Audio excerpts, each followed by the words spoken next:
Pois bem, o que devo fazer para superar minha fraqueza, os encantos do mundo e a ação do inimigo? A primeira grande arma nesse combate se chama fé. O dom da fé.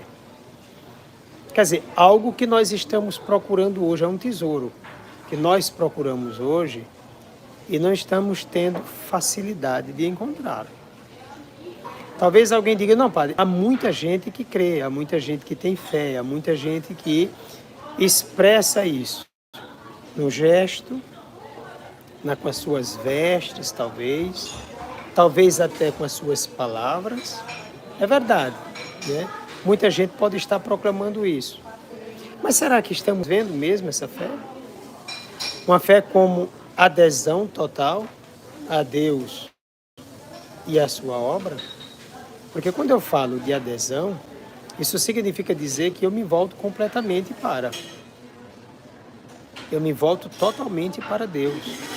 E aqui não se quer dizer aqui fanatismo. Não é fanatismo. Porque a fé é o dom de Deus, dado por Ele, portanto, que vem ao encontro da nossa inteligência. Veja, Deus me fez com dons. Desses dons, um se chama inteligência. Então, tenho inteligência, tenho razão. E aí, essa fé vem em meu auxílio. E eu respondo, não é? Eu quero, eu aceito, eu abraço, eu dou assentimento. Então, com a minha razão, com a minha inteligência, dou assentimento a essa fé. Então, caso, fé e inteligência. As duas coisas são importantes. A gente tem que ter cuidado para não cair no intelectualismo terrível, no racionalismo absurdo, ou então cairmos no fideísmo terrível, também tremendo.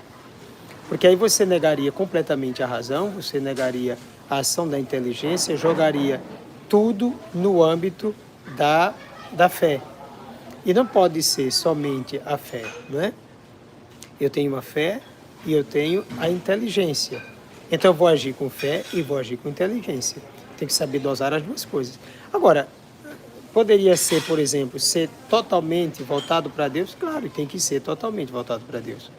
Mas esse ser total para Deus, ele não abdica da inteligência, nesse caso, para ficar só com a fé?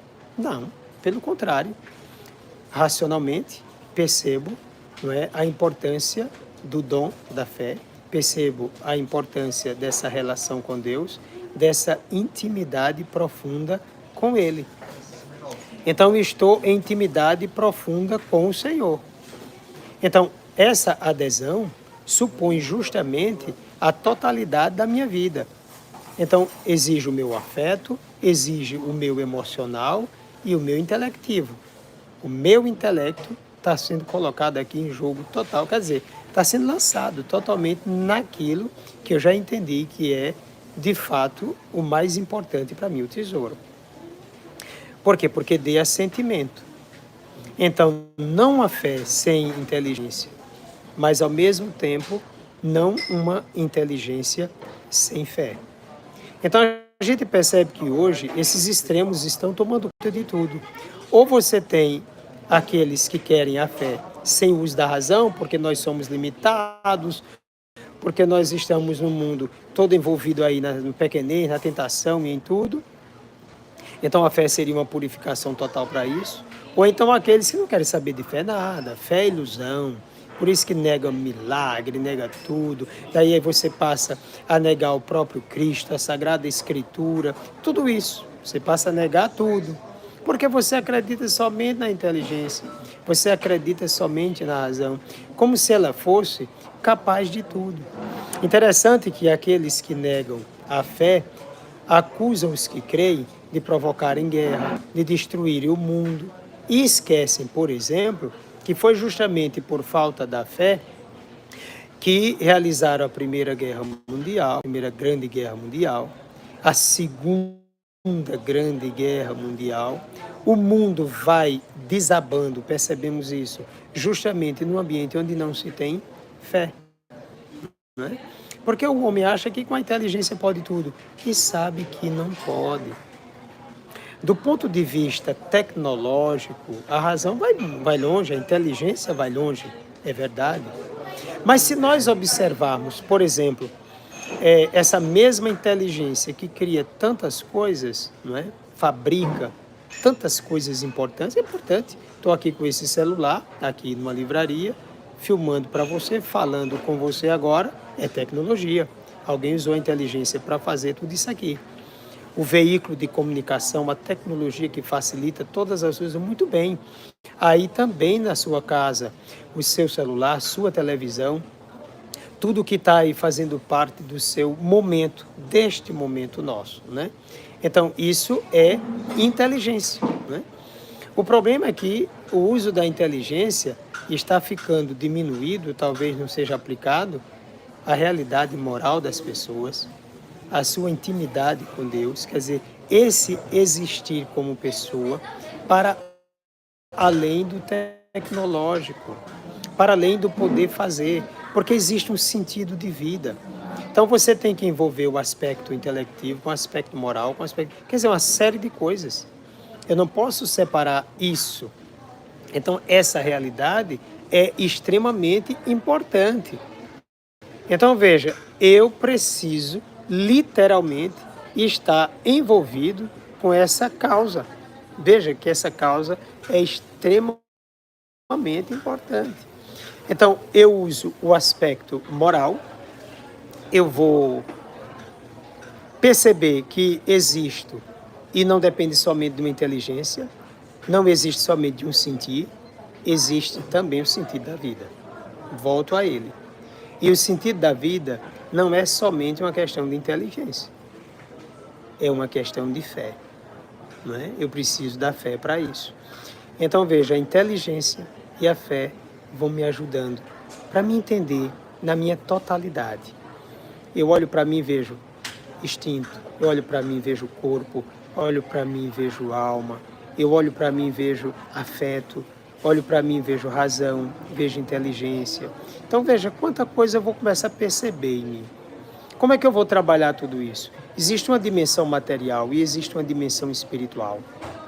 Essa dimensão material e essa dimensão espiritual precisam ser bem trabalhadas.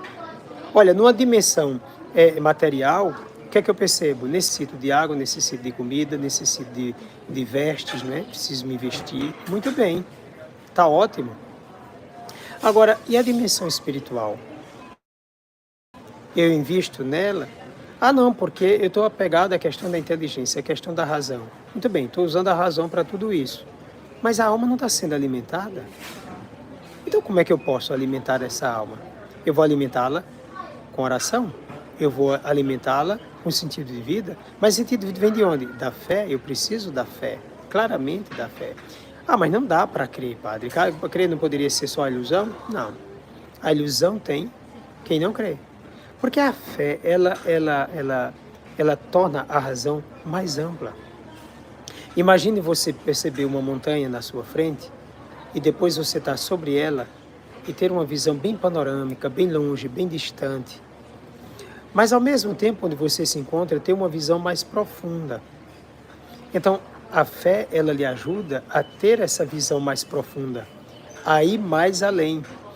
A inteligência por si só já significa, inclusive eu disse hoje numa celebração da Santa Missa, pela própria palavra, ler dentro, quer dizer, você já olha profundamente. Inter, dentro, legere, quer dizer ler.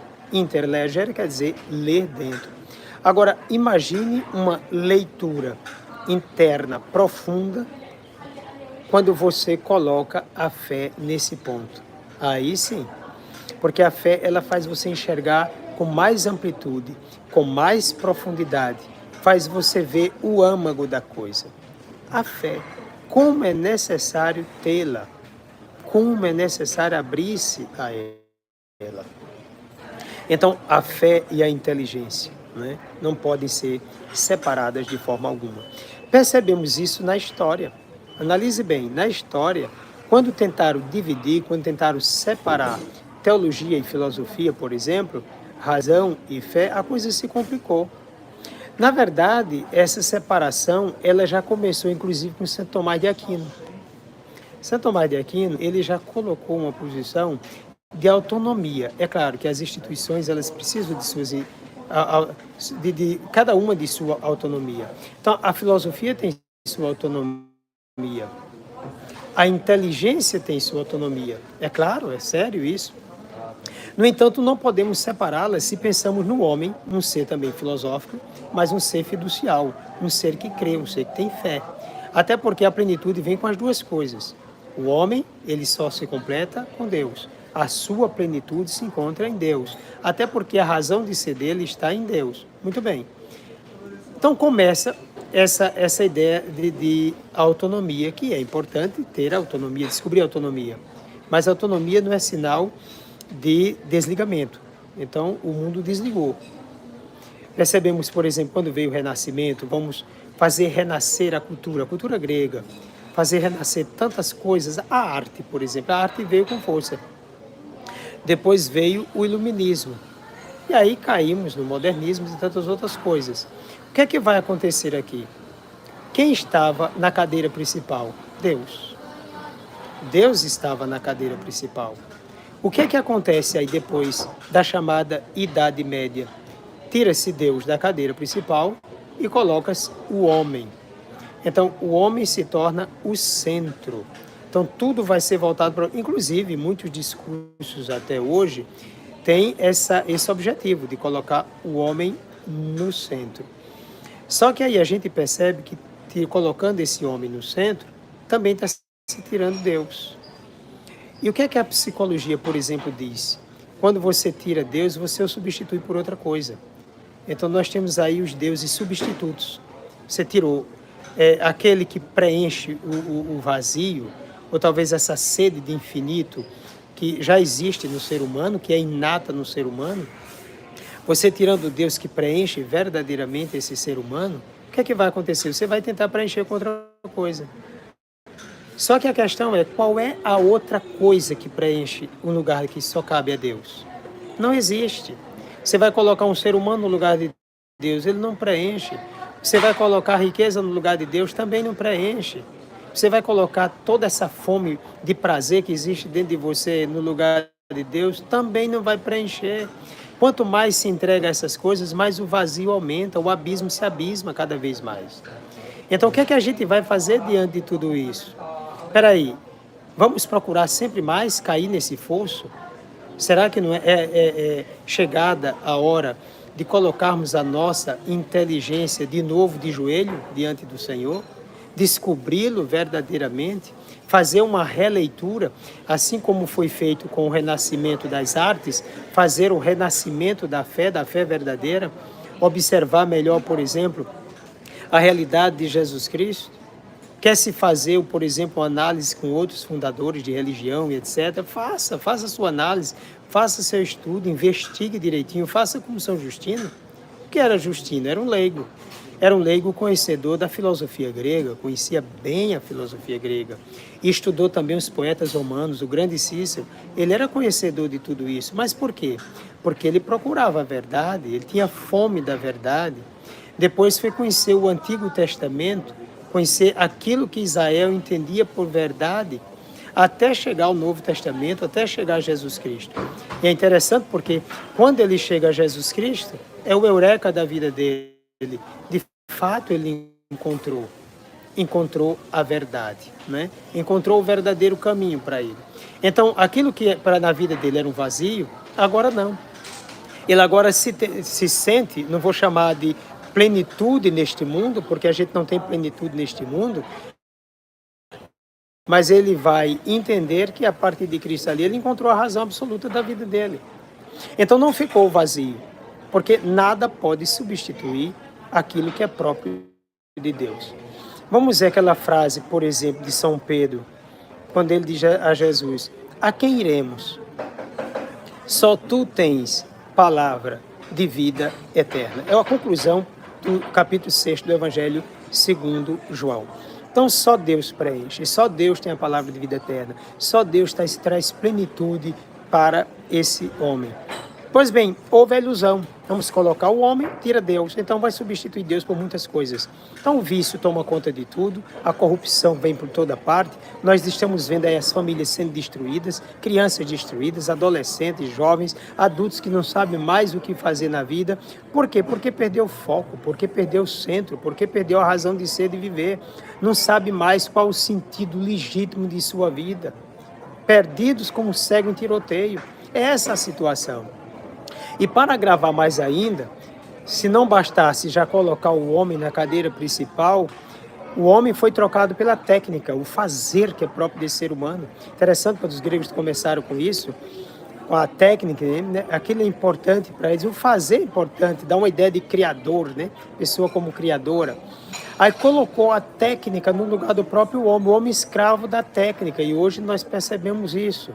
Repito, a técnica é importante, a tecnologia é importante. Eu falo com você aqui através da tecnologia, você me escuta através da tecnologia. A tecnologia envolve aí sua casa, envolve seu braço com o relógio que você tem, uma roupa que você veste, todo o processo tecnológico está na sua casa, num sapato, em tudo que você usa. A televisão que você está usando, o avião que você pega, um carro, seja lá o que for, a tecnologia está aí presente. É importante, mas o homem não pode ser escravo dela de forma alguma. Mas se não bastasse colocar a técnica no lugar do homem, a técnica agora sai da cadeira principal também. Já não está mais a técnica na cadeira. Quem o ser humano colocou na cadeira? O prazer. Agora é o prazer. É o prazer de tudo, é sentir prazer com tudo, é envolver-se com tudo que traz satisfação. Então veja, num primeiro momento, Deus. No segundo momento, o homem. No terceiro momento, a técnica, agora o prazer. Diante dessa situação, a gente pode fazer a seguinte pergunta: o que define o nosso tempo? Teríamos uma palavra-chave para definir a situação atual? O tempo que vivemos? Não temos. A coisa é muito complexa. Nós temos uma série de coisas aí indefinidas, coisas indefinidas, posições indefinidas, teses e mais teses e mais teses e mais teses, ninguém sabe mais qual a tese principal, ninguém acredita mais em nada. Há pouco fiquei sabendo, por exemplo, que alguns cientistas já descobriram que antes mesmo do que eles entendem por Big Bang, já existia outra galáxia mais antiga. Peraí, então morreu a tese do Big Bang? Morreu. Então vamos procurar outra tese. Claro, é tese, sempre tese. A gente vive de tese. Algumas outras estão aí no âmbito da descoberta. O que nós percebemos é que, na loucura em que tudo se encontra, falta de sentido de tudo, não se define nada, as pessoas se apegam a qualquer coisa para poder ter um sentido de existência. E como isso se perde-se, o que a gente vai fazer diante disso? Recomeçar? Com certeza. Procurar as fontes do conhecimento? Sim. Procurar aquilo que nos planifica como ser humano? Com certeza. É urgente, já passou da hora de nós procurarmos a verdade como de fato ela é. Mas como é que a gente pode, Padre, descobrir essa verdade? Eu tenho que ter interesse pela verdade. Como é que eu vou ter um interesse pela verdade? É possível se interessar por ela sem ter fé? Eu provo a você que não. Mas tem gente que se diz ateu e procura a verdade. Não é ateu, não existe ateu 100%. O ateu, na verdade, por trás do que ele afirma, existe uma profissão de fé. Como assim, Padre? Porque ele precisa da existência de Deus para dizer que Deus não existe. É ele que vive numa verdadeira luta contínua o tempo todo para provar que Deus não existe quando você está tranquilo. E talvez uma grande afirmação seja: e se ele existir? Existem aqueles que dizem: eu crendo tenho mais segurança de salvação, e você sem crer talvez esteja perdido. Porque se é provado que ele existe, então você já se perdeu pelo fato justamente de não crer. Eu crendo tenho mais possibilidade. Você sem crer só tem uma possibilidade: se ele não existir. Mas se ele existir, você está perdido. Então veja, o contexto está nessa situação. Precisamos recobrar, portanto, a fé. Somente com ela vamos trazer e enxergar a plenitude da vida da gente.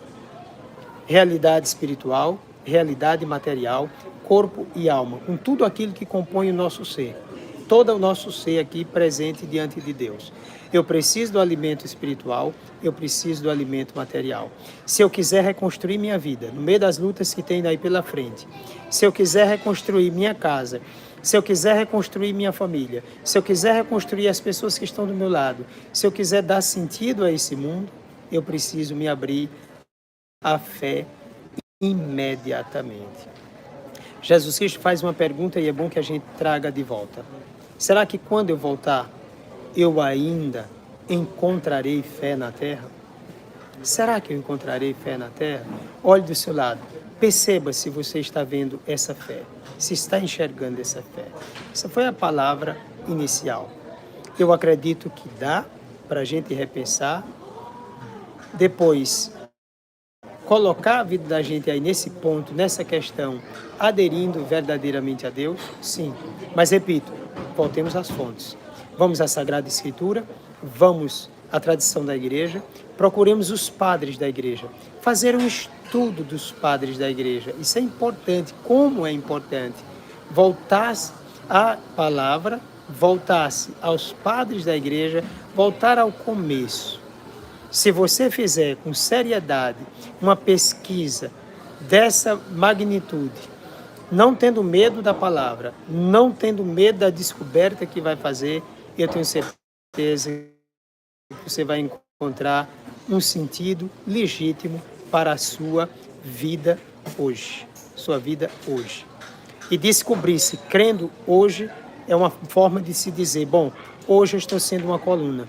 Porque muitos vão precisar se sustentar em você para não cair, porque a queda já é visível. Muitos já estão caindo, outros já estão caídos. Mas se você quer ajudar, então seja uma coluna. E eu jamais poderei ser uma coluna se eu não tiver uma razão equilibrada, aderindo a essa fé, deixando-me conduzir por ela, abrindo-me a esse dom de Deus para a reconstrução desse mundo. Não vamos reconstruí-lo sem fé e sem uma verdadeira inteligência aplicada para a plenitude desse ser humano. É isso.